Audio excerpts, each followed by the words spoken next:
అందరికీ నమస్కారం. Welcome to Leo. Andhra Pradesh ప్రభుత్వంలో గత ప్రభుత్వానికి సంబంధించి ఏదైతే 2019, 2024 మధ్యలో జరిగినటువంటి మద్యం కుంభకోణంలో చాలా పెద్ద వ్యక్తులు ఉన్నారని చెప్పేసి అనేక సంచలనమైన విషయాలు బయటికి రావడం జరిగింది. అయితే ఈ యొక్క మద్యం కుంభకోణంలో ఎవరు ప్రధాన సూత్రధారులుగా వ్యవహరించారు, మొత్తంగా ఈ కుంభకోణం ఎలా సాగింది, వీటన్నిటి గురించి తెలుసుకునే ప్రయత్నం చేద్దాం. మనతో ఉన్నారు సోషల్ యాక్టివిస్ట్ శ్రీలీల గారు. నమస్కారం అండి. నమస్తే. మద్యం కుంభకోణం అని చెప్పేసి 2019, 24 మధ్యలో ఏ విధంగా ప్రభుత్వ మద్యానికి సంబంధించి షాపులు పెట్టడం కానివచ్చు, అదేవిధంగా ఆన్లైన్ పేమెంట్లు యాక్సెప్ట్ చేయడం కావచ్చు, ఇలా వేల కోట్ల రూపాయలు అక్రమంగా తరలించారని చెప్పేసి అనేక రకమైన వాదనలు. ఇప్పుడు కూటమి ప్రభుత్వం వచ్చాక దాంట్లో జరిగిన అవకతవకలన్నీ కూడా బయట పెడదామని చెప్పడం జరిగింది. మొత్తానికి ఆ మద్య కుంభకోణం గురించి మీరే ఉంటారు? ఇక్కడ ఏదైతే జగన్మోహన్ రెడ్డి ప్రభుత్వంలో 2019 నుంచి 24 వరకు వాళ్ళు చేసింది ప్రతి ఒక్కటి ఆంధ్రప్రదేశ్ని ఎంత దారుణంగా దోచుకున్నారంటే అంత దారుణంగా దోచుకున్నారు. ఒకటి అని చెప్పుకోవటానికి లేదు. ఇప్పుడు ఏదైతే మనం మద్యం గురించి మాట్లాడుతున్నామో దాంట్లో ఎక్కడా కూడా కనీసం రోడ్డు మీద ఒక అడుక్కునే అతను కానివ్వండి, లేకపోతే గంగిరెద్దుల వాళ్ళు కూడా యూపీఐ స్కాన్ పెట్టుకొని ఉంటున్నారు. అలాంటిది మరి జగన్మోహన్ రెడ్డి అప్పుడు ముఖ్యమంత్రిగా ఉండి ఎక్కడా కూడా మద్యం దుకాణాల్లో ఓన్లీ క్యాష్. ఇదంతా ఎక్కడికి వెళ్ళింది? అస్సలు ఎక్కడా కూడా ఆన్లైన్ పేమెంట్ అంటూ లేనే లేదు. ఈ లెక్కలన్నీ ఎక్కడికి వెళ్ళినాయి? ఈ డబ్బంతా ఎక్కడికి వెళ్ళింది? అదొకటైతే, ఇంకొకటి ఏదైతే కనీసం ఒక బెగ్గర దగ్గర కానీ లేకపోతే ఒక గంగిరెద్దు వాళ్ళ దగ్గర కానీ ఇక్కడ చూస్తుంటే వాళ్ళే అప్డేట్గా ఉన్నారా అంటే జగన్మోహన్ రెడ్డి అంత అప్డేట్గా లేడా, లేదా దాచుకోవటానికి దోచుకోవటానికి బ్యాంకు లెక్కలు చూపించాల్సి వస్తుంది అని చెప్పేసి ఇలా ఓన్లీ క్యాష్. ముందు అసలు వీళ్ళు ఏదైతే ఈ 2019కి వీళ్ళ ప్రభుత్వం రాకముందు ప్రజల్లోకి జగన్మోహన్ రెడ్డి వెళ్ళి మద్యం అనేది అసలు లేకుండా చేస్తాను, మళ్ళీ మద్యం అనేది లేకుండా చేశాక ఏవే హామీలు నేను ఇస్తున్నానో అవి పూర్తిగా నేను మీకు మీరంతా కూడా హ్యాపీగా ఉంటే అన్నీ నేను నెరవేర్చినట్లు మీరు ఒప్పుకుంటేనే నేను మళ్ళా నెక్స్ట్ గవర్నమెంట్కి నేను ఎంటర్ అవుతాను, అప్పుడే మీ దగ్గరకు ఓట్లు అడగటానికి వస్తాను అన్నాడు. అవేమీ అతను చేయలేదు. ప్రజలు కూడా అతనికి ఓట్లు వేయలేదు. 11కు పరిమితం చేశారు. కనీసం ప్రతిపక్ష హోదా కూడా లేని పరిస్థితికి దిగజారాడు జగన్మోహన్ రెడ్డి ప్రభుత్వం. అయితే ఈ మద్యం కుంభకోణం అనేది అసలు ఎంతమంది బలైపోయారంటే, వాళ్ళు ఏదైనా కొంచెం క్వాలిటీ ఉన్నది అమ్మారా అంటే అది లేదు. అంతా కూడా ఏదంటే డూప్లికేట్ కల్తీ చేసేసి మద్యాన్ని వాళ్ళు ఇష్టం వచ్చినట్లుగా అవి కూడా కబ్జాలు చేసేసి ఎవరెవరవో ఉంటాయి అవి లిక్కం తయారు చేసేవి. ఈ లిక్కర్ తయారు చేసే వాళ్ళవి కూడా వీళ్ళు వెళ్ళి కబ్జా చేసేసి అక్కడ దొంగతనంగా మద్యం తయారు చేయటం, అమ్మేయటం.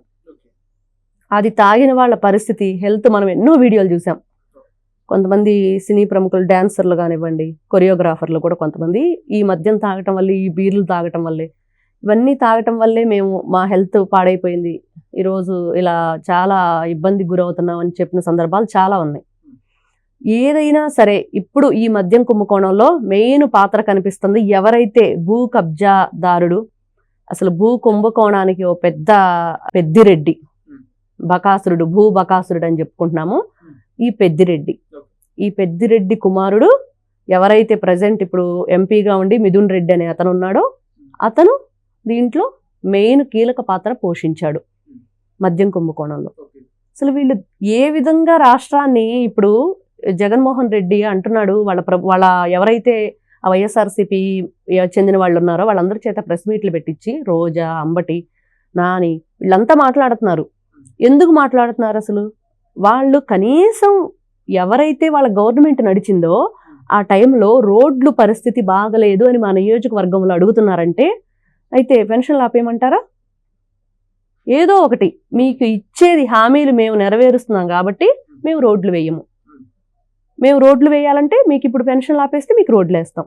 ఇంత దారుణంగా మాట్లాడిన వ్యక్తులు వీళ్ళు, ఇంత దారుణమైన పరిపాలన చేసిన వీళ్ళు ఈ రోజున ఈ మద్యం మాఫియాలో దాదాపుగా 30,000 కోట్ల రూపాయలు 30,000 కోట్ల రూపాయలు ఏదైతే అక్రమంగా తరలించారో అది ఇప్పుడు ఎక్కడుంది? ఇవన్నీ కూడా ఏదైతే దాచుకున్నారో అవన్నీ కూడా బయటికి రావాలి. వీళ్ళందరూ బ్రతుకు ఏదైతే చీకటి బ్రతుకు వీళ్ళ బండారం బయట పెట్టాలి. ఓకే మేడం, అక్కడ ఇంకోటి ఏంటంటే ప్రధానంగా మద్యం కుంభకోణానికి సంబంధించి ఏపీ బెవరేజెస్ కార్పొరేషన్ తరపున ప్రధానంగా వీళ్ళకి చెందినటువంటి కంపెనీలకే టెండర్లు అప్పచెప్పారని చెప్పి అదొక రకమైనటువంటి వాదన వినిపిస్తుంది. దాని గురించి మీరే ఉంటారు.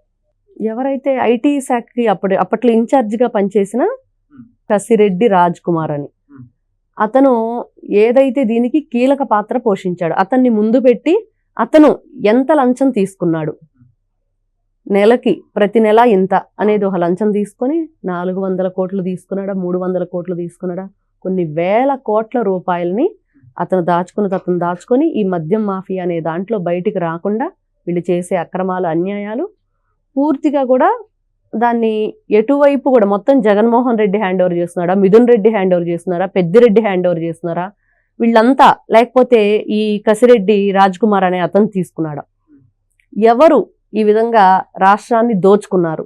ఒక మద్యమే కాదు, భూమి, రేషన్ బియ్యం, ఎటువైపు చూసుకున్నా కూడా రాష్ట్రాన్ని సర్వనాశనం చేసిన వీళ్ళు ఈ రోజున ప్రెస్ మీట్లు పెట్టి రేపు మళ్ళా జగన్మోహన్ రెడ్డి ప్రజల్లోకి వచ్చి నేను అసలు మద్యమే లేకుండా చేస్తానని హామీలు ఇవ్వబోతున్నాడా? ఎలా వస్తారు ప్రజల్లోకి?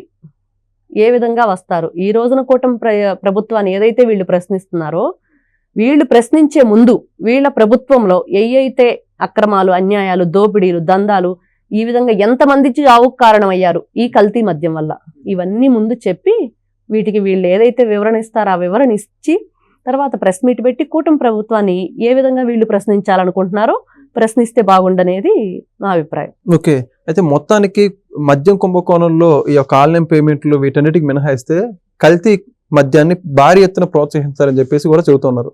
ఈ కల్తీ మద్యం గురించి ఏమంటారు? కల్తీ మద్యం అనేది ఇంకా అది జగన్ బ్రాండ్. కల్తీ మద్యం అనటం కన్నా కూడా జగన్ బ్రాండ్, జే బ్రాండ్ అనేది భయంకరంగా చాలా దారుణంగా జరిగింది. అది అందరికీ తెలుసు.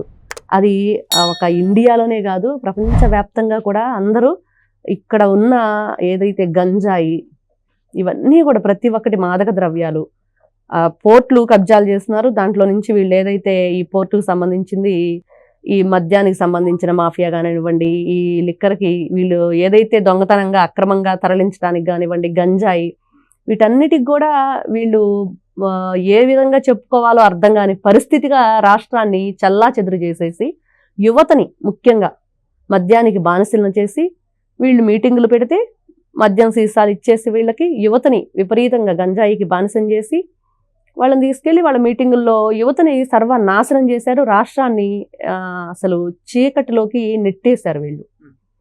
అట్లాంటి పరిస్థితుల్లో వీళ్ళు ఒక జే బ్రాండ్, వీళ్ళ నిక్కర్ పేరు జే బ్రాండ్. అసలు భయంకరమైన విచిత్రమైన పేర్లన్నీ పెట్టేసి జగన్మోహన్ రెడ్డి నాకు శాల్వాలు కప్పండి, నాకు బొకేలు ఇవ్వండి, నాకు సన్మానాలు చేయండి అంటున్నాడు కదా. నిజంగా సన్మానాలు చేయాలి జే బ్రాండ్ నడిపించినందుకు. జే బ్రాండ్ అనే ఒక బిరుదు ఇచ్చి అతను సన్మానం చేయాలి. ఎంతమంది జీవితాలు సర్వనాశనం అయిపోయాయండి. నువ్వు అమ్మదలుచుకోలేదు, నువ్వు ఫస్ట్ ఏమని హామీ ఇచ్చావు ఎన్నికల్లోకి వచ్చేటప్పుడు, ఎలక్షన్ అప్పుడు అసలు మద్యం అనేది లేకుండా చేస్తానన్నాడు. తర్వాత రేట్లు పెంచితే సామాన్య ప్రజలు దాన్ని కొనుగోలు చేయలేరు కాబట్టి రేట్లు పెంచుతానన్నాడు. మళ్ళీ ఏం చేశాడు? తన ఇష్టానుసారంగా కల్తీ మద్యం తయారు చేసి కుంభకోణం, దాంట్లో కూడా మళ్ళీ వచ్చిన డబ్బులన్నీ కూడా ఎక్కడికి వెళ్ళినాయో తెలియని పరిస్థితి. ఇవన్నీ కూడా చెప్పుకుంటూ పోతే చాలా ఉన్నాయి జగన్మోహన్ రెడ్డి చిట్టా. ఈ రోజున వాళ్ళ ప్రభుత్వంలో ఉండి వాళ్ళు ఏదైతే అప్పుడు అక్రమాలు అన్యాయాలు చేశారో వాళ్ళంతా కూడా ఈ రోజు కూటమి ప్రభుత్వం వచ్చి వీళ్ళ బండారం అంతా బయట పెడుతుంటే ఉక్కిరి బిక్కిరి అయిపోతూ ఈ రోజున పార్టీని కానీ వాళ్ళ ఏదైతే రాజ్యసభ సభ్యత్వాలను కూడా చివరికి రాజీనామాలు చేసి వెళ్ళిపోయే పరిస్థితిలో ఉంది ఈ రోజు జగన్మోహన్ రెడ్డి పార్టీ. ఓకే, చూద్దాం మేడం మరి దీనికి సంబంధించి కూటమి ప్రభుత్వం ఏం చర్యలు తీసుకుంటుందో. Thank you. Please subscribe to Leo news for more videos.